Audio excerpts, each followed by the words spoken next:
Breaking period কেন maintain করবেন, এবং ব্রেকিং পিরিয়ড কিন্তু ইঞ্জিনের থাকে, সাসপেনশনের থাকে, টায়ারের থাকে, সব কিছুরই থাকে। কিভাবে মেনটেন করবেন?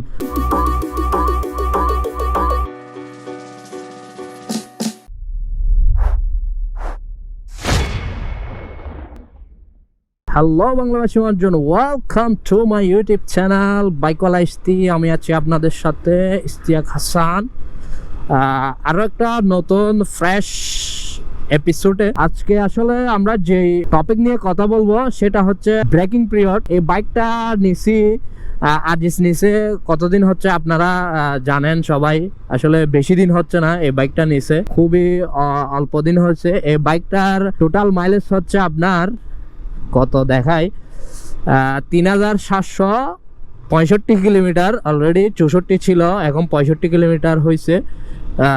যাই হোক, এত কিলোমিটার মধ্যে এটা কিন্তু প্রপার ব্রেকিং পিরিয়ড মেনটেন করছে। তো এটা আমরা আসলে প্রপার ব্রেকিং পিরিয়ড কিভাবে মেনটেন করছি, এবং যারা নতুন বাইক নেন তারা প্রপার ব্রেকিং পিরিয়ড কিভাবে মেনটেন করবেন সেটা সম্বন্ধে আজকে মোটামুটি কথা বলবো। ব্রেকিং পিরিয়ড, প্রথমে একটা কোয়েশ্চেন আসবে আপনার মাথায়, ব্রেকিং পিরিয়ড কেন মেনটেন করবেন? আপনি নতুন একটা বাইক নেবেন, সেটা অবশ্যই আপনার একটু জোরে চালাইতে মন চাইবে, 70, 80, 100, 120 চালাইতে মন চাইবে।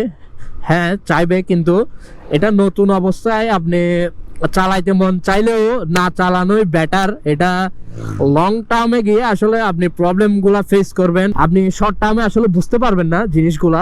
বিষয়টা হচ্ছে অনেকটা এক্সাম্পল দিয়ে বোঝাইলে আমার মনে হয় আপনাদের একটু সুবিধা হবে। তো আমি যেটা বলতে চাচ্ছি, অলমোস্ট প্রত্যেক মানুষে তো জুতা পরেন, তাই না?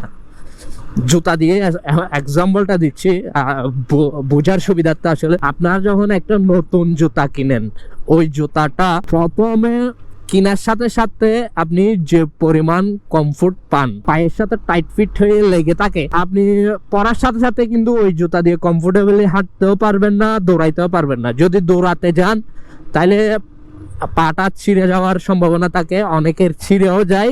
ইভেন আমারও অনেক সময় ছিঁড়ে গেছে নতুন জুতা দিয়ে, যখন আমি দৌড়াইতে গেছি কমফোর্টেবল হওয়ার আগে, তো আমার পা ছিঁড়ে গেছে, পায়ে ক্ষতি হয়েছে। আর জুতা শক্ত হইলে পা ছিঁড়ে গেছে, আর জুতা নরম হইলে জুতা ছিঁড়ে যাবে।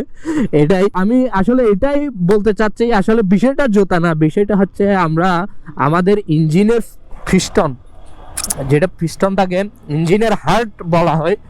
তো ওই পিস্টনটা যখন নতুন অবস্থায় একটা বাইক, যেহেতু আমাদের কান্ট্রিতে যেগুলো বাইক যেগুলো আছে ওইগুলো আসলে লো সিসির বাইক, আমরা হাই সিসির বাইক হইলে আসলে ওইগুলা ব্রেকিং পিরিয়ড কিছুটা মেনটেন করেই দেয় ওরা। আর হাই সিসি আপনার 300 কিলোমিটার পর্যন্ত টাচ করার, কিছু কিছু বাইক 400 কিলোমিটার পর্যন্ত টাচ করার জন্য ক্যাপেবল হয়ে থাকে। আপনি একটা নতুন বাইক কেনার পরে আপনি 300 কিলোমিটার চালাবেন না, যেহেতু এটা এনাফ পাওয়ার আছে। আপনি হয়তো একদম নর্মালি চালাইলে 100, 200 এতটুকুই, মানে এর ফুল পাওয়ারটা গেইন হচ্ছে না। বাট আমরা ছোট বাইকের ক্ষেত্রে আসলে ফুল পাওয়ারটা গেইন হয়ে যায়, কারণ এটার ম্যাক্সিমাম পাওয়ারই আপনার 110-20 উঠে, হয়তো 30 উঠে কিছু কিছু বাইকে। যাই হোক, যেটা বলতে চাচ্ছি, তো এটা বাইকে ফুল প্রেশারটা পড়তেছে। যেটা বলতেছি, পিস্টনটা আসলে ফিনিশিং থাকে না। পিস্টনটা আমি এই ইয়াটা একটু ক্রসই করে, এটা আসলে দেখতে ভালো লাগতেছে না আমার। হ্যাঁ, এবার আসি। তো পিস্টনটা ফিনিশিং হওয়ার জন্য আপনার একটা আরপিএম মেনটেন করতে হবে। বাইকটাকে প্রেশার দেওয়া যাবে না, একদম প্রেশার না নিয়ে আস্তে আস্তে আস্তে আস্তে আপনার রাইডটা কমপ্লিট করতে হবে। তো এই ব্রেকিং পিরিয়ড আপনি কতদিন পর্যন্ত এবং কিভাবে মেনটেন করবেন আমি বুঝাইতে পারছি কিনা জানি না। মানে মোটামুটি জুতা ফ্রি হওয়ার মতো করে আপনার ইঞ্জিনটাকেও ফ্রি করে নেবেন, এবং ব্রেকিং পিরিয়ড কিন্তু ইঞ্জিনের থাকে, সাসপেনশনের থাকে, টায়ারের থাকে, সবকিছুরই থাকে। সবকিছু একে একে বলতেছি, আগে যেহেতু বাইক নিয়ে বলতেছি ইঞ্জিনেরটাই আগে বলি। প্রত্যেকটা ইচ এন্ড এভরিথিং এর কিন্তু ব্রেকিং পিরিয়ড থাকে। তো এবার আসি ব্রেকিং পিরিয়ড কিভাবে মেনটেন করবেন। ব্রেকিং পিরিয়ড মেনটেন করবেন আমি যেভাবে মেনটেন করি ওইটাই বলবো আপনাদের, এর থেকে বেশি বলবো না আসলে। আমি আসলে 2000 কিলোমিটার পর্যন্ত ব্রেকিং পিরিয়ড মেনটেন করি, অনেকে 3000 করে, অনেকে আবার 1000 করে। তো যেটাই করে আমি 2000 কিলোমিটার পর্যন্ত মেনটেন করি এবং সবাইকে বলি 2000 কিলোমিটার পর্যন্ত মেনটেন করতে। তো কিভাবে মেনটেন করবেন? প্রথমে আসি আপনার প্রথম 500 কিলোমিটার অবশ্যই মিনারেল ইঞ্জিন অয়েল ইউজ করবেন। আপনার যে বাইকের জন্য যে বাইকে যেটা রিকমেন্ড করে দিছে আপনি ওইটাই দিবেন ইঞ্জিন অয়েল। এরপর আসি 500 কিলোমিটার পর্যন্ত আপনার আরপিএম থাকবে 4000-এর নিচে। 4000, এই যে এখন দেখতেছেন 4000, এখানে 4000 কিলোমিটারের নিচে পর্যন্ত থাকবে। 4500-র উপরে যাবেন না কখনো। 500 কিলোমিটার পর্যন্ত এভাবে চালাবেন এবং প্রতি 500 কিলোমিটার, অনেকে আরো আগে দিয়ে ফেলে, যত আগে দিতে পারেন তত ভালো। প্রতি 500 কিলোমিটার পর আপনি ইঞ্জিন অয়েল এবং অয়েল ফিল্টার দুইটাই চেঞ্জ করবেন, কারণ ওইখানে আপনার ইঞ্জিন যে ফ্রি হচ্ছে, ছোট ছোট কিছু পার্টিকেল জমা হয়, লোহার পার্টিকেল, এগুলা ফিল্টারে জমা থাকে। তো ফিল্টারটা যত চেঞ্জ করবেন ততই ভালো, কারণ ফিল্টারটা খুব তাড়াতাড়ি জ্যাম হয়ে যাওয়ার সম্ভাবনা থাকে। তো ফিল্টারটা চেঞ্জ করবেন। এরপর আসি 500-র পর 1000 পর্যন্ত আপনি 5500 পর্যন্ত মেনটেন করবেন। 5500 পর্যন্ত মেনটেন করবেন 1000 কিলোমিটার পর্যন্ত।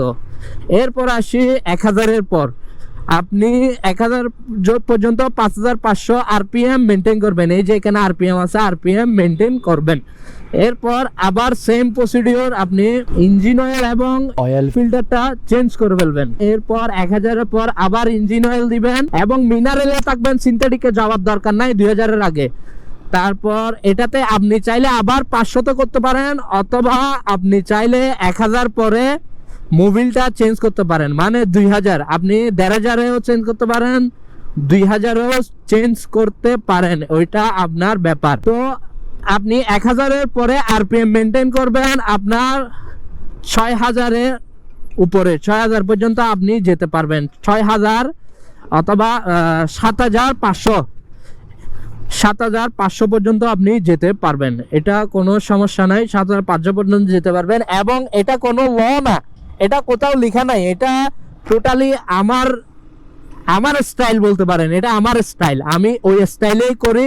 আপনারাও চাইলে আমার স্টাইল ফলো করতে পারেন, অথবা আপনি অন্য কোনো ভাবে করতে চাইলে ওইটাও করতে পারেন। আমি আমার স্টাইলের কথা বলতেছি।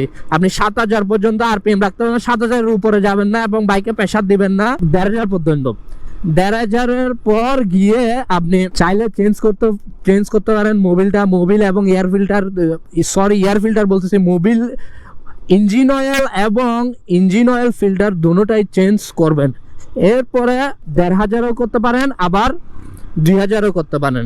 আর 1500 যাওয়ার পর আপনি আপনার ফুল আরপিএম মনে করবেন আনলক হয়ে গেছে, আপনি ফুল থ্রটল দিতে পারবেন বাইকে। তবে প্রেসার একটু জেনে বুঝে দিবেন। 2000-এর পর একদম রাফ চালাতে পারবেন। 2000 পর্যন্ত একটু প্রেসার জেনে বুঝে আস্তে আস্তে করে ফুল আরপিএম-এ নিয়ে যাবেন, এই আর কি। আর ইঞ্জিন অয়েল চেঞ্জ করবেন। ইঞ্জিন অয়েলটা 1500-ও করতে পারেন, আবার 2000-ও করতে পারেন। হ্যাঁ, যেটা বলতেছিলাম, 1500 কিলোমিটারের পর আপনি ফুল আরপিএম আনলক করতে পারবেন, সমস্যা নাই। ফুল থ্রটল দিয়ে চালাবেন বাইকটা, কিন্তু বেশি প্রেসার দেবেন না। 2000 পর্যন্ত একদম আরপিএমটা নর্মালি যেভাবে বেশি উঠে ওইভাবেই চলবেন। তো 2000 কিলোমিটার পর একদম রাফ চালাইতে পারবেন, আশা করি ইঞ্জিন অনেক স্মুথ হয়ে যাবে। ততদিনে গিয়ার শিফটিং বলেন, আপনার ব্রেক লিভার বলেন, সবকিছু মোটামুটি চালাইতে এটা ফ্রি হয়ে যাবে আপনার। এরপর আসি যেটা বলছি, টায়ারের ব্রেকিং পিরিয়ড আসলে প্রথম 200 থেকে 300 কিলোমিটার পর্যন্ত আপনার টায়ারের ব্রেকিং পিরিয়ড ধরা হয়। এবার আসি কেন ধরা হয়। টায়ার যখন ফ্যাক্টরি থেকে বের হয় তখন টায়ারের উপর একটা পিচ্ছিল ধরনের একটা প্রলেপ থাকে, যেটা আপনার টায়ারের আসলে মূল। আপনি একদম ফুল পারফরমেন্স পাবেন না তখন টায়ার থেকে। তখন আপনি 100 থেকে 300 কিলোমিটার পর্যন্ত আপনি খুব ধীরে সুস্থে রাইড গুলা করবেন, কারণ সেই রকম ভাবে গ্রিপটা পাবেন না টায়ারের ক্ষেত্রে। এরপর টায়ারে সঠিক প্রেসার মেনটেন করবেন, কারণ সঠিক প্রেসার যদি মেনটেন না করেন তাহলে আপনার নতুন টায়ারটা ওইভাবেই সেটেল ডাউন হয়ে যাবে। আপনি যদি সঠিক প্রেসারটা মেনটেন করেন তাইলে আপনার টায়ারটা একদম সঠিক সাইজের থাকবে। নাইলে এটা দেখবেন এটা কম প্রেশার দিলে এটা চ্যাপ্টা ধরনের হয়ে যাবে, তখন আপনি টায়ার থেকে বেস্ট পারফরমেন্সটা পাবেন না। তো এটাই হচ্ছে টায়ারের ব্রেকিং পিরিয়ড। আর সাসপেনশন প্রথম অবস্থায় একটু হার্ড থাকে, এটা কিছু কিলোমিটার চালানোর পর, মনে করেন 100-200 কিলোমিটার চালানোর পর এটা আপনার সাসপেনশনের ব্রেকিং পিরিয়ডটা আসলে শেষ হয়। তো এভাবে আসলে ব্রেকিং পিরিয়ডটা মেনটেন হয়। আশা করি আমি ক্লিয়ার করতে পারছি। আর যদি আপনার ক্লিয়ার না হয় জিনিসটা, তাহলে আপনি আমাকে জানাতে পারেন, কমেন্ট করতে পারেন। আশা করি আপনাদের অনেক উপকার হয়েছে। এটা আসলে খুবই ইম্পর্টেন্ট একটা বিষয়। আমি অনেক দিন ধরে ভিডিওটা করতে যাচ্ছি, বাট করতে পারতেছি না। তো আজকের ভিডিও এতটুকুই। টিল দেন, আল্লাহ হাফেজ, বাই বাই, টেক কেয়ার। 13 তারিখ ডান।